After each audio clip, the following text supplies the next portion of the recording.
everyone, I'm Shelley Brenneman and I'm from Ontario, Canada, and I am addicted to inking. I like to ink the edges of my photos or my paper, basically everything. Everything gets inked.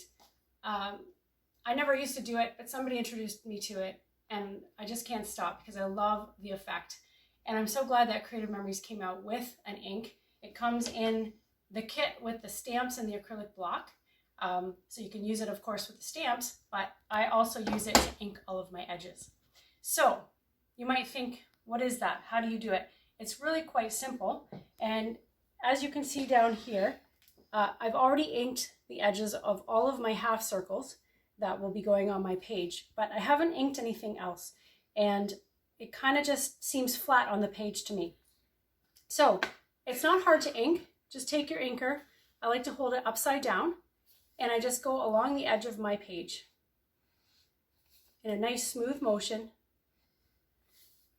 Sometimes it's easier to see if you have a lighter background behind you so you can see how the color pops off.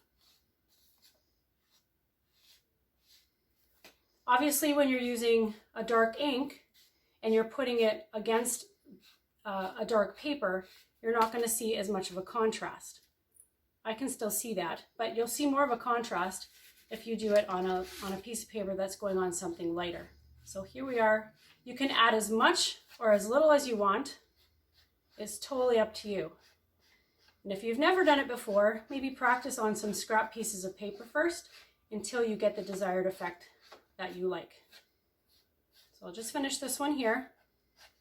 When I lay it down on the lighter piece of paper, you can really see how it creates a nice three-dimensional effect.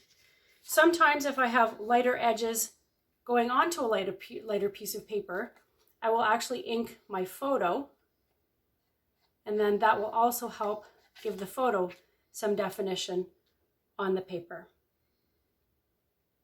So that's my little tip today. I hope you enjoy sketch number 2, and I hope you will try the inking technique. You might get addicted to it. It's not my responsibility if you do, but I'm sure you will enjoy using ink and you will love the effect that it gives to your page. Happy scrapbooking!